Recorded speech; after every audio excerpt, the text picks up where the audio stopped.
Hello दोस्तों, आज मैं MX प्लेयर पर इंदौरी इश्क नाम का शो देख रहा था। ऑल्दो ये शो काफी टाइम पहले रिलीज हुआ था, बट आज मैंने इसे देखा क्योंकि मैंने अपने दोस्तों से दोस्तों से इसी शो के बारे में कुछ ज्यादा ही तारीफें सुन रखी थी। बहुत ज्यादा तारीफें सुन रखी थी और आज मेरे पास देखने के लिए कुछ खास था भी नहीं, तो मैंने फाइनली इसे देख लिया। और MX के बाकी दूसरे शोज की तरह ही इसे भी अगले सीजन के लिए अधूरा छोड़ा गया है। But let me tell you दोस्तों, शो काफी ज्यादा एंगेजिंग तो है और मैं काफी इजीली इसमें इन्वेस्ट भी हो गया था। और एक अच्छी बात ये भी है कि यह शो मुझे ज्यादा स्लो और बोरिंग जैसा भी नहीं लगा। एंड इन सब के बाद एक और अच्छी बात ये है कि मैंने इसे बिंज वॉच किया। बट इन सब अच्छे एलिमेंट्स के बावजूद इस शो में मुझे एक बहुत बड़ी प्रॉब्लम नजर आई और वो प्रॉब्लम है इस शो के प्लॉट में। इसका प्लॉट बिल्कुल क्लीशे है, सिंपल है, आउटडेटेड है एंड ऑल्सो प्रेडिक्टेबल है। प्रेडिक्टेबल ऑलमोस्ट पूरी तरह से प्रेडिक्टेबल है और इसी वजह से ये शो मुझे ज्यादा एक्साइट भी नहीं कर पाया। हालांकि इसमें मास मसाला काफी अच्छा है, इसका ड्रामा भी इंटरेस्टिंग है, तो फिर इस वजह से इसे देखने में मजा तो आता है और कैरेक्टर्स को भी काफी अच्छे से लिखा गया है, तो इसलिए ये थोड़ा थोड़ा एक्साइट तो करता है। और इसके इंटरेस्टिंग कैरेक्टर्स की वजह से ये हमें पूरी तरह से एंगेज करके हुक एंड बुक करके रखता है। एंड प्लॉट के अलावा यहाँ पर एक और चीज है जो MX प्लेयर के शोज में हमेशा ही भर भर के होती है और वो है गालियां। और यहाँ पर गालियां तो जरूरत से ज्यादा है,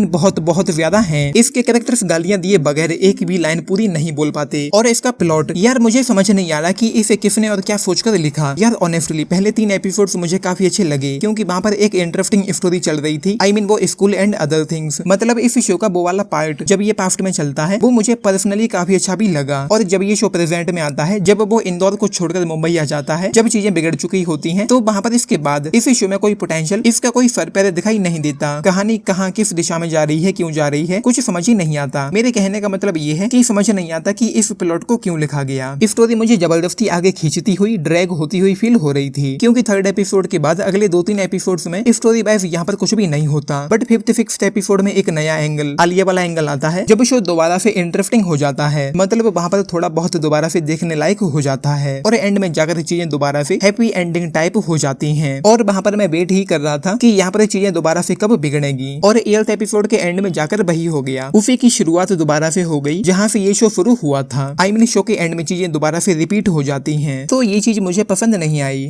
ये हल्की फुल्की कहानी इतनी ज्यादा झूमती है कि आपको भी सरदर्द हो जाएगा। तो स्टोरी कुछ यूं है, इसे पूरी तरह से ही कबीर सिंह से इंस्पायर होकर लिखा गया है, बस एंड में जाकर थोड़ा घुमा दिया है। बाकी तो same to same Kabir Singh वाली ही कहानी है। यहाँ पर लड़का लड़की हाई स्कूल में मिलते हैं, करीब आते हैं, प्यार होता है, लड़का आगे की पढ़ाई के लिए मुंबई जाता है, इसी बीच लड़की किसी और से, you know what I mean. और जब शो के हीरो को सच्चाई का पता चलता है तो वो सस्ता वाला कबीर सिंह बन जाता है। वो शराब पीता है, स्मोकिंग करता है, अलग अलग मुंह मारता है, बट प्रीति को तारा को नहीं भूल पाता। और अंत की ओर आते आते चीजें कबीर सिंह के क्लाइमैक्स के जैसी ही होती हैं। मतलब ये सारी चीजें 7th 8th एपिसोड में होती हैं। तो एक बार को मेरे दिमाग में ख्याल आया कि यहाँ पर तो चीजें हैप्पी एंडिंग वाली हो रही हैं। बट जब मैंने देखा कि अभी एक और एपिसोड बाकी है तो मैं समझ गया कि अब आगे क्या होगा। एंड ये शो आपको कबीर सिंह की याद तो दिलाता ही है, बट अगर आपने नेटफ्लिक्स पर हसीन दिलरुबा नाम की फिल्म देखी है तो आपको उसकी याद भी जरूर आएगी। तो वही ऑनेस्टली मुझे तो इसका प्लॉट जरा भी पसंद नहीं आया, बट इसका ट्रीटमेंट अच्छा है, प्रेजेंटेशन एग्जीक्यूशन भी अच्छा है और इस शो को एंगेजिंग वे में हमारे सामने रखा गया है। और यहाँ पर स्टार्ट में उन्हीं 3 एपिसोड्स में जब ये शो इंदौर में स्कूल वाले दिनों में चलता है तो वहाँ पर थोड़ी लेकिन अच्छी कॉमेडी भी है, वहाँ पर मुझे काफी हंसी भी आई। एंड लास्ट वाले एपिसोड में पुलिस स्टेशन वाला सीन है, वहाँ पर आपको दोबारा से हंसी आएगी। एंड इस शो का स्क्रीन प्ले मुझे काफी अच्छा लगा। बट अगर दिमाग लगाकर सोचा जाए कि यह शो यूथ को क्या मैसेज देता है तो यहाँ पर चीजें काफी ज्यादा खराब हो जाती हैं। मतलब ब्रेकअप हो गया तो डिप्रेशन में होना ये आम बात है, समझ में आता है, बट ज्यादा से ज्यादा 1 महीने तक। लेकिन इसका मतलब ये बिल्कुल भी नहीं है कि कोई शराब में पूरी तरह से ही डूब जाए और ये सब चलता ही जा रहा है, मतलब खत्म होने का नाम ही नहीं लेता, वो इससे ऊपर ही नहीं पाता। एंड हो सकता है कि मेरी इस बात से कोई कहे कि कबीर सिंह भी तो ऐसा ही था, उस फिल्म में भी ये सारी चीजें थी। बट अगर आप दिमाग लगाओ तो आपको पता चलेगा कि वो अपने मेडिकल कॉलेज का टॉपर था और नशे के बावजूद भी वो स्टिल एक डॉक्टर था। लेकिन यहाँ पर तो हीरो नकारा है, निकम्मा है, शराब पीता है, गालियां देता है। सो ये वाला एंगल मुझे कुछ ज्यादा अच्छा नहीं लगा। एंड स्टोरी को इतना ज्यादा नहीं खींचना चाहिए था, शो ड्रैग होता हुआ फील होता है। बट जैसा कि मैंने कहा, यही शो अपने अच्छे मसाले की वजह से स्लो, बोरिंग, स्लो पेस और ओबाऊ जैसा हमें फील नहीं करवाता। एंड मैं इसे स्टार्ट करके देखता ही गया जब तक ये खत्म नहीं हो गया। तो ये सारी चीजें हैं यहाँ पर। एंड एक्टिंग यहाँ पर सभी की ही अच्छी है, सभी यहाँ पर अपना अपना काफी अच्छा देते हुए नजर आते हैं। बट ऋत्विक की परफॉर्मेंस मुझे तो यहाँ पर सबसे ही ज्यादा अच्छी लगी। मतलब वो एक्टर यहाँ पर पूरी तरह से ही छा जाता है, उन्होंने कमाल की एक्टिंग की है। बट ऑफकोर्स उसमें कबीर सिंह की एक झलक तो नजर आती ही है। एंड ऑफकोर्स इस शो की कहानी में भी तो उस एक्टर ने कमाल की एक्टिंग की है। बट कुछ कुछ जगह मुझे वो ओवर एक्टिंग करते हुए नजर आए। वो जो एक लाइन होती है ना ओवर एक्टिंग और एक्टिंग के बीच वाली, तो कभी कभी मुझे ये एक्टर उस लाइन लाइन को क्रॉस करता हुआ दिखाई पड़ा। मतलब वो एक्टिंग से ओवर एक्टिंग करने लगता है, लेकिन ऐसा ज्यादा देर के लिए फील नहीं होगा। बाकी सभी का ही काम अच्छा है, जैसा कि मैं कह भी चुका हूँ। सभी ने ही यहाँ पर अपना काफी अच्छा दिया है, बट स्पेशली मुझे कुणाल, महेश, तारा और कामना की परफॉर्मेंस यहाँ पर इस शो में सबसे ही ज्यादा अच्छी लगी। आई मीन ये इस शो के लीड एक्टर्स थे। एंड एक चीज मुझे समझ में नहीं आई कि कुणाल के फादर इंदौर में रहते हैं, बट वो कैरेक्टर मराठी बोलता है। ये चीज मुझे कुछ समझ में नहीं आई। आई मीन उसका मराठी से क्या कनेक्शन है, कैसे उसे मराठी आती है, ये मुझे कुछ क्लियर नहीं हो पाया। तो यहाँ पर काम सभी का ही काफी अच्छा है, तारीफ के काबिल है। टू बी ऑनेस्ट मुझे पसंद भी आया, बट मुझे इस शो में कुछ भी ग्रेट जैसा, आउट ऑफ द बॉक्स जैसा, एक्सेप्शनल कहने जैसा तो कुछ भी दिखाई नहीं पड़ा। मुझे बस ये एक एवरेज और टाइम पास सा शो लगा। एंड आई एम श्योर आप ऑलरेडी इसे देख चुके होंगे, बट अगर नहीं देखा तो give it a chance. At least ये आपका टाइम तो पास करवा ही देगा। So I am going with 3 stars. That's my rating for Indori Ishq. And ये शो पूरी तरह से ही 18+ है, इसे अकेले में ही बैठकर देखा जाना चाहिए। बाकी मैं चाहता हूँ कि आप इस वीडियो पर रिएक्ट बस करें, फिर चाहे आप लाइक करें या dislike, it's up to you. बाकी अगर आप लोगों ने ये शो देखा है तो मुझे नीचे लिखकर बताना कि आप लोगों का इस पर क्या टेक है, आपको ये कैसा लगा। And of course like share and subscribe भी करना चैनल को, वीडियो को। चलिए it's the moment for me to से